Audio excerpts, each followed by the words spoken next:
Hey Acers, welcome to This Week in Role Playing, and I am Mason Emerson, the host, creator, and current head sponsor of the ACE Role Playing Games Clubs, and ACE stands for Achieve, Create, and Entertain. This is a teen suicide prevention club with the added perk of the fact that we get to do this by way of tabletop role playing games. We use tabletop role playing games. I particularly focus on Savage Worlds, as this video will talk about, but you're welcome to bring other games to the table. If you're a D&D dungeon master and you're good at it, then bring it in. I can give you pointers on the overall and generic game mastering stuff, but when it comes to specifics, I really don't know my D&D that specifically. Now, Savage Worlds, on the other hand, I can help you out there a lot. But the whole point of this is to help us build our club so that when we build our club, we have a good core, strong group of friends to rely on when times get rough for us. Role-playing gaming saved my life when I was a teenager, and I am hoping that I can help you find out that it does get better and you can make it through. And part of that is the stress of working with a team to overcome an obstacle. And there's good stresses and bad stresses, and we're after the good stresses. So this time now that we've gone through like some of the really deep rules crunchy bits, we haven't quite gotten to the game master part, but we are going to, in the core rulebook, jump back to the very beginning now, and let's talk about some really obvious player facing stuff, and that is what is much, I'm sure, in the player's guide. Now, the player's guides, I haven't seen mine yet. I got the one with all 5 of them. That's going to be wonderful to get that. I'm looking forward to it, but I haven't gotten mine yet. So let's talk about this. Of course, as with all role-playing game books, especially core rule books, this one does start with the question of what is a role-playing game, and I sure hope that by this point in your learning of being a game master, you kind of have a good idea of what a role-playing game is.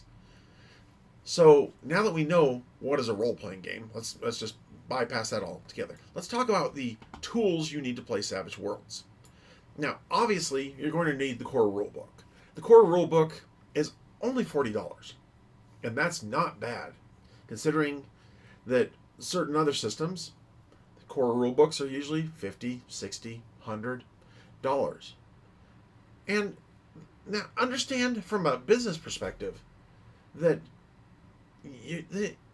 role-playing gaming is not a lucrative business to be in. You're not making tons and tons of money, because you'll buy one book, maybe buy a second, and then you're done. That's all you really need of the books, and that's where the most money lies if you're going to make profit margins. So what do? They put out other things like dice, which are definitely needed for Savage Worlds. I recommend Game Science. They're not a sponsor or anything, but I highly recommend them because Game Science is definitely one of the best dice makers out there, and Luzaki on there has a whole video as to why his dice are actually better than most of the other dice out there. And they're not pretty, but they're really amazing. Actually, there are some very pretty ones. I've got some pretty ones, but they're the ones that are the funky-sided ones. But still, they're hard. I think they're just hand sanded and polished. That they're not, or that they're, because I trust that he's actually found some way of making them fair, the polished ones. Because I got a set of the non-polished ones, and they are great. They are definitely fair. I was playing D&D last night, and wow, I rolled and got a 19 on one of my rolls. It was great. I succeeded with panache. But then I rolled again and I got a 3 on the next roll. So that's the kind of fairness I would expect in a random die. So get yourself some good dice. Try and make sure they're as fair as possible. Because part of the social construct or the social contract, I should say, part of the social contract of role-playing gaming is that we are going to let the dice be the arbitrators of questions where failure could be interesting. we'll let the dice arbitrate that. And sometimes the dice do have a story to tell, and you will keep failing. Sometimes the dice have a story to tell, and you'll keep succeeding. But I'll tell you this much. It sucks when you have a die that's just that much off. Just micrometers off, and enough micrometers that it always falls, and you're always getting 2s and 1s. How many good player characters have been killed because of that? So you are going to need the full set. You are going to need a D20 as a game master. But most cases, your players will not be using them. Because most skills and other traits only go up to D12. Once you get higher than D12, you're starting to get into D12 plus 1, D12 plus 2, things like that. The next thing you're going to need is a playing card deck. Pinnacle does make some amazing ones, and they have their action decks. And those action decks are often themed to the to the companion or whatever you're getting it from. I've got the oversized action deck. I've actually got 2 copies of that one. And one of them, because one of them got bent, and the other one, I think there was a crease in one. But regardless, I've got 2 full action decks that are just the regular oversized action deck that comes with Savage Worlds. I think there will be a new, just plain SWADE action deck coming out with when they finally get all the rest of their 5th printing stuff into the stores and their 50th anniversary stuff. Then you can also get them for Pathfinder. You can get them for the Sci-Fi Companion when that comes out. You can get them for the Fantasy Companion. The Superpowers Companion doesn't have one yet. I really would like Pinnacle to put out a Superpowers Companion action deck. That would be really cool. But they do have one for the Horror action deck, and that is pretty cool too. But the Fantasy one's probably my favorite of all of them because it's got a full picture on every card. The one action deck, I have to say, sorry Pinnacle, but yeah, didn't quite do this one well, is the Deadlands SWADE action deck. It's oversized. It's got gorgeous art. And the cards are just a hair too thin. They bend too easily. They curve. They bow. They warp. They're just not good cards. They don't fan right. The other cards fan okay. I mean, are they bicycle card decks? No. A bicycle deck will fan and will shuffle and deal and just... they're slick. There's a reason why when I was a card magician, I used to use them. And there's a reason why I still love Bicycle. Bicycle is like my top tier. I wish that Pinnacle would partner with Bicycle and make some top tier like Deadlands card decks. That would be really cool. Incidentally, Doomtown is up for a nomination for an award for a best bring back or something like that. Its Kickstarter did great last year. I wish I could have got in on it, but I was unable to, and certainly can't right now. So on that note, if you know anybody out there who's looking for a project manager, a scrum master, or anything like that, just email me. My email is in my contact info here on this channel. I would love to try and find something new to do. Anyway, Doomtown is out there. I'm going to put a link below to let you go out there and vote for it too. Now that we've talked about those, let's talk about... I'm going to skip this one for a moment. Let's talk about bennies. Bennies are oftentimes, and most of the times we use... I mean, you can use tokens of any kind, but most times I use poker chips. You can use miniatures if you want. You can use maps if you want. You can... I have I think I showed you my really cool battle map that is drawable with white erase markers, and you can... But I learned I have to erase it immediately, or else it stains the vinyl. But otherwise, it's really cool. Really, really, really cool, and I'm really happy to have it. And I was glad to have the store credit to be able to pick it up, because it was like $65. Wow. But it was worth it. It definitely worth it. Now, other companies do make good dice, by the way, going back to the dice moment there. They make good dice. Chessex and is kind of a standard. Heavy... there's a local one here in Utah, and I can't remember the name of them because I bought some of them before, and I'm friends with some of the people that work there, but I'm just blanking on it right now. Anyway, and then, of course, Pinnacle makes their own dice, and they're themed dice to the things. Now, I think, most of the Pinnacle dice sets, and I share those out with my players and let them go ahead and use them as wild dice and things like that because they don't look anything like the sets they're already using. And that's one thing, when you're getting your dice, make sure you get a set, and then you get one die that looks different than the rest of the set. That's going to be the wild die that you're going to need. Um, Now, I wanted to mention the Savage settings. By the time you get to 5th printing of Savage Worlds, you're going to be looking at Savage settings like Deadlands um, and all of its pieces and extra stuff. But there are other Savage settings out there.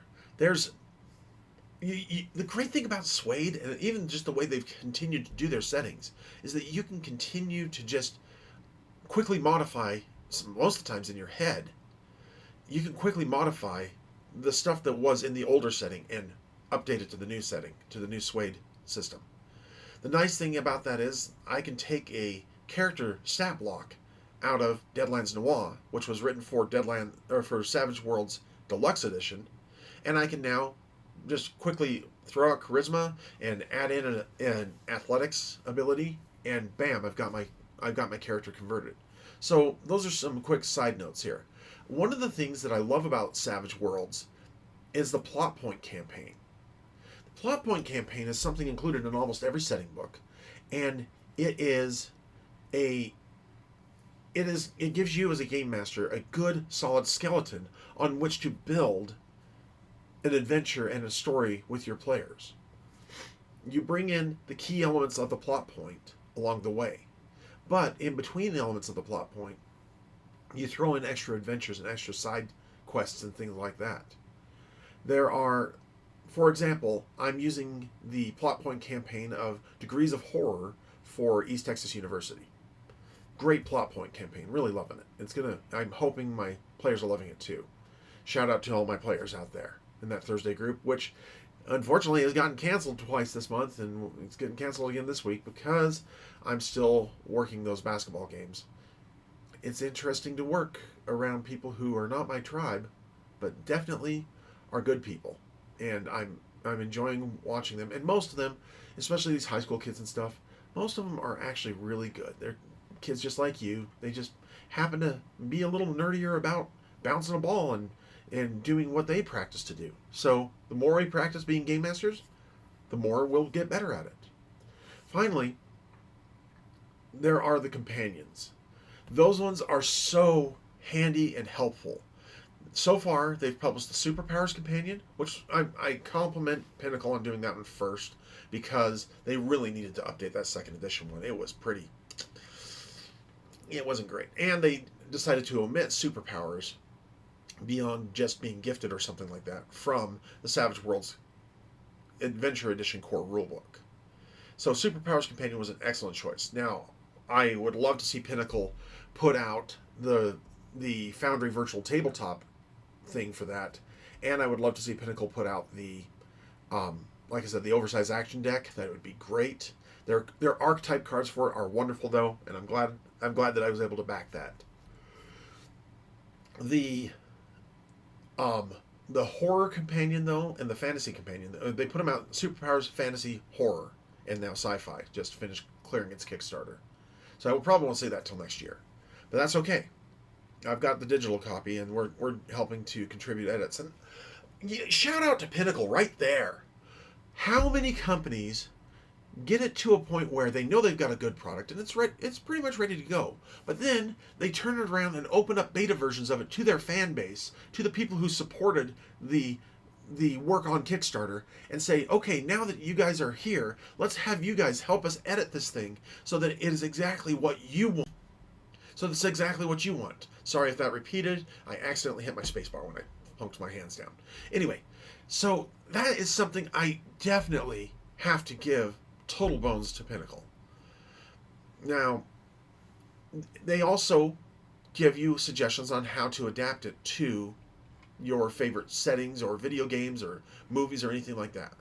But the first chapter of the book, and we'll end with this one here, is the character generation chapter. Now, that's part of what kept me going in role-playing games in general for many, many years. Because my friend Bjorn and we would get together down in his unfinished basement, and we would sit there for hours just creating champions characters. We would find the best ways to tweak them and make them change and stuff like that. And then we'd make characters the next week. And then we'd make characters the next week. And we'd make characters the next... I mean, I don't know how many characters we went through. I don't know where he kept getting all the printouts of the character sheets. But anyway, we went through so many characters that way. And then finally we kind of got the groove of that. And Bjorn got into the game mastering side of it. And we played. And we had fun. Of course, we did other things in there too. We played video games. Master of Orion 2, still my all-time favorite video game in many respects. I'm enjoying other ones, but Master of Orion 2, yo. Then we played Warhammer 40K. We really got into that, actually, because, you know, hey, having a big unfinished cement slab basement, we were measuring and putting up terrain pieces, or at least putting representative pieces of terrain. I was playing an Eldar Harlequin army. The lore in there is really cool. But it's expensive to play Games Workshop games. Sorry, guys. But if you want to play Warhammer 40K and you got the money and you got the time to do it, go for it. The first thing about Savage Worlds when creating characters, though, is the character sheet. And you can get it for free on their website. Then you go for, first, the concept. Talk with your players. Let them talk to you. As the game master or as a player, talk to your game master. But you want to find out what is the concept. What is the kind of character they want to go for? And it's nice to sometimes do this in your session 0 when you have everybody together and everybody creates characters together, because then they can play off of each other and have different adventuring needs met by different character types. So many of the setting books the settings often come with character archetypes. And these aren't classes. These are just suggestions of ways that you can make a character that would fit into the genre that you're going to play. So in Deadlands Weird West, you might try a gunslinger, but you might try something different, like a school, yeah, as they say here, the innocent schoolmarm destined to save the town. You could play a Hungan, a voodoo priest, or a Mamba, a voodoo priestess, in the Weird West. You could play a Chinese chi master who has immigrated. You could play a Civil War sawbones who's immigrated west. You could play a greenhorn from the Northeast who's immigrated west. Whatever kind of character you want to play, there is room for it of almost every type. I don't know if there's a limit at all. I mean, you could read a concept and go, well, what about this and this? Kind of like multi-classing, but not quite. Because there are no restrictions onto how you do that. Even when the fantasy companion gives a nod to classes, all it does is tell you, here are the hindrances, here are the edges, and here are the skills that you might want to take if you're going to create a barbarian. So once you have your concept, usually along with that comes with, and this is one change from the core rulebook when they initially released it, where we were still okay with the word races, but we're going to move into a more enlightened term of ancestries. Ancestry, of course, being where you're descended from. What kind of a creature are you? You can, and the great, this is something that I give Pinnacle, and I'm going to actually spend a whole video on ancestries, because one of the things I love about the way Pinnacle does their ancestries is that they are balanced. So you can pick one of the pre-made ones, or you can create your own. Next, you're going to pick your hindrances, and it explains, even on the very first page of the character creation, on page 9, it explains how many points the hindrances are worth. Then you're going to pick your traits, which include your attributes and skills. And one thing I like about Savage Worlds, there are no throwaway stats. So you don't want to make Fighty McFighterson from Fightertown and just dump his charisma. There's no charisma to dump here. So that's one good thing. But there's a reason why Fighty McFighterson from Fightertown might still want to have a pretty decent spirit, because if he gets shaken and he's only rolling a d4 and his wild die to unshake, it might be a while before he can unshake, or he might have to spend a penny to do it. Then you also pick your skills. Those are attributes, and skills are your traits. And there are some that you come with. And then there's your derived statistics of pace, parry, and toughness. And some of those are based on the choices you make in your edges. Well, actually, they're all based on your choices you make in your edges and your traits. And then finally, you pick your edges, and you load up on your gear, and you get your background edges. And that is character creation, or not background edges, but you fill out your background. And that's character creation Savage Worlds right there. And the greatest thing about this also is one more cute little thing that they do very well on this one, and I love this. It is when you go to the advancement section on the next page, on page 55, is a character creation summary. And that starts the summary section. So not only do you, through all the next pages after those ones that I just mentioned, do you go through detailed bits about your ancestries, detailed bits about your hindrances. And each hindrance is completely spelled out and explained, and gives you good detail about how to do it. Your traits, it explains those. It explains your skills, and it explains your edges, and it gives you breakdowns of the different kinds of edges. And then you get to 55. It gives you your character creation summary, and then it gives you hindrance summaries, trait summaries, and edge summaries. Bam, bam, bam. You can do all of your character creation between pages 55 and 63. That's it. That's really all you need for character creation. Mind you, some of the flavor text and some of the other things help you explain things better, but that's all you need.